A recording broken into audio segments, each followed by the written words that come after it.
दोस्तों, चीन और भारत के बीच तकनीक और हथियारों की रेस हमेशा से चर्चा का विषय रही है। चीन अपनी ताकत बढ़ाने के लिए नए नए हथियार और डिफेंस सिस्टम विकसित कर रहा है। लेकिन सवाल ये उठता है कि क्या चीन वाकई अपनी तकनीक और सैन्य ताकत के दम पर अमेरिका और रूस जैसे दिग्गज देशों को टक्कर दे सकता है? और अगर हां, तो भारत इसके लिए कितना तैयार है? आज हम आपको चीन के नए डिफेंस सिस्टम HQ-1 के बारे में बताएंगे, जिसे लेकर चीन ने बड़े बड़े दावे किए हैं। लेकिन क्या यह सिस्टम भारत के लिए खतरा बन सकता है? और भारत ने इसके जवाब में क्या कदम उठाए हैं? इन सभी सवालों के जवाब आपको इस वीडियो में मिलेंगे। चीन का HQ-1 डिफेंस सिस्टम, क्या है इसकी ताकत? चीन ने हाल ही में HQ-1 डिफेंस सिस्टम का प्रदर्शन किया है, जिसे वह अपनी सबसे बड़ी उपलब्धि बता रहा है। यह सिस्टम लंबी दूरी की बैलिस्टिक मिसाइलों और हवाई खतरों को रोकने में सक्षम है। दावा किया जा रहा है कि यह सिस्टम 3000 किलोमीटर की रेंज तक काम कर सकता है और वायुमंडल के भीतर और बाहर दोनों जगह खतरों को बेअसर करने की ताकत रखता है। यह दुश्मन की मिसाइलों को उनके लक्ष्य तक पहुंचने से पहले ही नष्ट कर सकता है। चीन ने इस सिस्टम को अमेरिका के THAAD और रूस के S-400 को टक्कर देने के लिए डिजाइन किया है। लेकिन क्या यह सिस्टम वाकई उतना प्रभावी है जितना दावा किया जा रहा है? यह सवाल अब भी बना हुआ है। भारत के लिए इसका मतलब क्या है?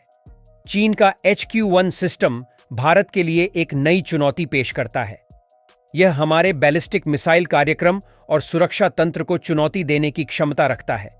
लेकिन भारत सिर्फ देखता नहीं है, वह जवाब भी देता है।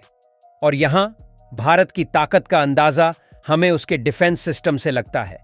भारत की तैयारी और ताकत। भारत के पास दुनिया के सबसे आधुनिक डिफेंस सिस्टम में से एक रूस का S-400 है। यह सिस्टम हमारे देश के हवाई क्षेत्र की रक्षा में सक्षम है और किसी भी दुश्मन के विमान या मिसाइल को सीमा में घुसने नहीं देता। भारत ने रूस से 5 S-400 सिस्टम खरीदे हैं, जिनमें से 3 की डिलीवरी हो चुकी है। इसके अलावा भारत DRDO द्वारा विकसित आकाश मिसाइल सिस्टम ईगला-S और VSORADS जैसे हथियारों के जरिए अपनी हवाई सुरक्षा को मजबूत कर रहा है। DRDO का बैलिस्टिक मिसाइल डिफेंस सिस्टम भी तेजी से विकसित हो रहा है, जो 5000 किलोमीटर तक की दूरी तक खतरे को नष्ट कर सकता है। लेकिन यही नहीं, भारत हाइपरसोनिक मिसाइल तकनीक पर भी काम कर रहा है।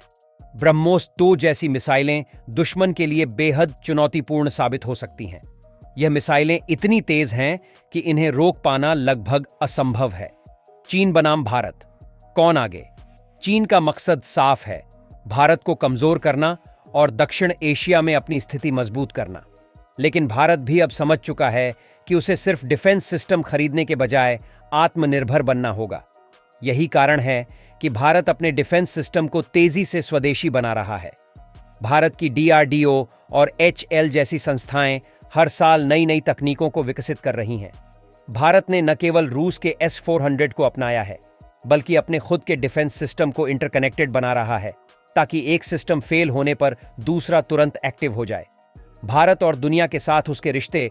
भारत के पास रूस जैसे भरोसेमंद साझेदार हैं, जो हमें एडवांस हथियार और डिफेंस सिस्टम प्रदान करते हैं। वहीं अमेरिका के साथ बढ़ते संबंध भी हमारी तकनीकी क्षमता को और मजबूत कर रहे हैं। हालांकि भारत अपनी स्वदेशी तकनीक पर भी तेजी से काम कर रहा है। आने वाले समय में भारत की योजना, दोस्तों, भारत का भविष्य की योजना साफ है। हर शहर, हर सीमावर्ती इलाके में BMD सिस्टम लागू किया जाएगा। इसके जरिए भारत न केवल चीन बल्कि किसी भी दुश्मन देश के खतरों को नष्ट कर सकेगा। साथ ही भारत के हाइपरसोनिक प्रोजेक्ट और नई पीढ़ी की मिसाइलें भी भारत की ताकत को और बढ़ाएंगी। निष्कर्ष दोस्तों, यह तो तय है कि चीन भले ही अपनी तकनीक को लेकर बड़े बड़े दावे करे, लेकिन भारत उसकी हर चुनौती का जवाब देने के लिए पूरी तरह तैयार है। हमारे पास न केवल आधुनिक डिफेंस सिस्टम है, बल्कि आत्मनिर्भरता का जज्बा भी है। आपको क्या लगता है, क्या चीन का HQ-1 सिस्टम भारत के लिए खतरा बन सकता है? और क्या भारत उसकी हर चाल का जवाब देने में सक्षम है? अपने विचार हमें कमेंट में जरूर बताएं। अगर आपको यह जानकारी पसंद आई हो, तो हमारे चैनल को सब्सक्राइब करना न भूलें। इसी तरह की रोचक और तथ्यपूर्ण जानकारी के लिए जुड़े रहें हमारे साथ। धन्यवाद।